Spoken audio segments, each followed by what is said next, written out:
Ces signes qui ne trompent pas, le podcast qui décode le langage du corps. Bonjour et bienvenue, je suis Virginie Graziani, experte en gestion des talents, fondatrice d'Apostrophe et auteure du guide professionnel Ces signes qui ne trompent pas, publié aux éditions Viber.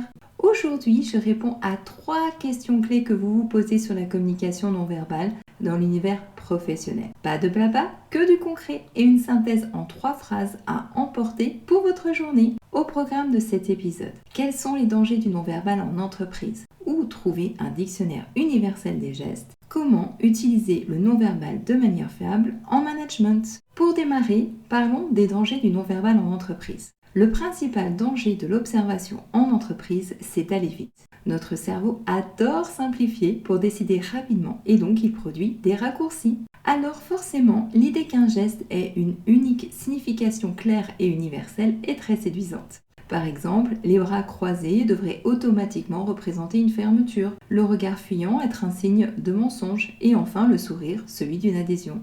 C'est simple, rassurant, mais c'est surtout faux, parce qu'un geste sorti de son contexte ne veut pas dire grand-chose. Et en management, une mauvaise lecture peut avoir des conséquences directes. Un recrutement biaisé, une évaluation ratée, une décision injuste. C'est pourquoi je suis convaincue que le vrai danger, ce n'est pas tellement de ne pas voir, mais c'est de croire qu'on a bien vu et surtout de vouloir aller trop vite. C'est pourquoi je vous invite à la prudence. Se faire former, accompagner et échanger sur ces pratiques concernant par exemple les marqueurs que vous avez pu observer en décrivant bien le contexte, c'est déjà le gage d'une meilleure observation.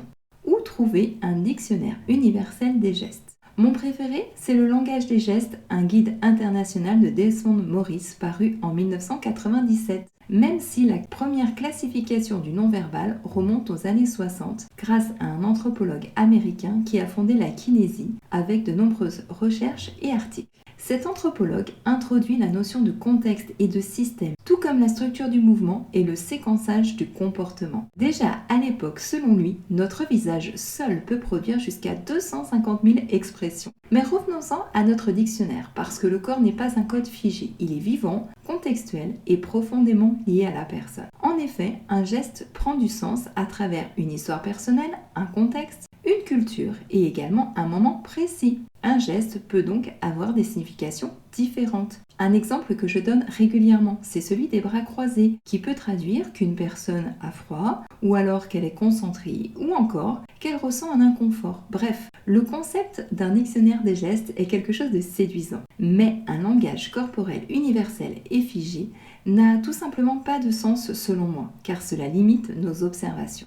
Et j'oubliais, certains signes évoluent avec le temps. Par exemple, le pouce levé était lié à la vie d'un gladiateur dans la Rome antique, donc un geste chargé d'importance, de pouvoir et de décision. Il est devenu aujourd'hui un réflexe presque automatique, comme un hockey silencieux sur nos réseaux sociaux et dans nos messageries.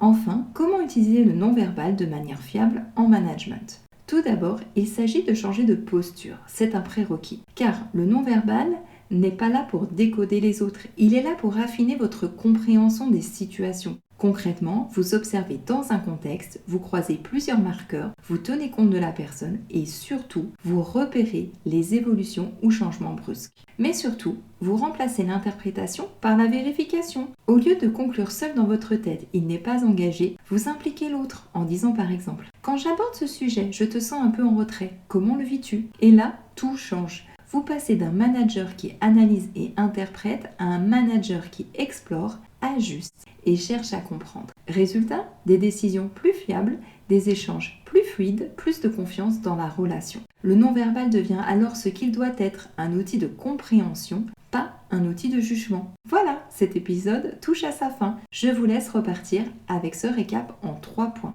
Les raccourcis sur le non-verbal rassurent, mais ils biaisent nos décisions. Le non-verbal n'est pas un code à traduire, c'est une situation à interpréter. Et enfin, manager avec le non-verbal, c'est remplacer l'interprétation par la compréhension et la vérification. Merci d'avoir écouté cet épisode. Et vous, quelles questions vous posez-vous sur le non-verbal? J'y répondrai avec plaisir dans un prochain épisode. Et si vous souhaitez aller plus loin, retrouvez mes ressources et mes outils dans mon livre et mes formations. À très vite!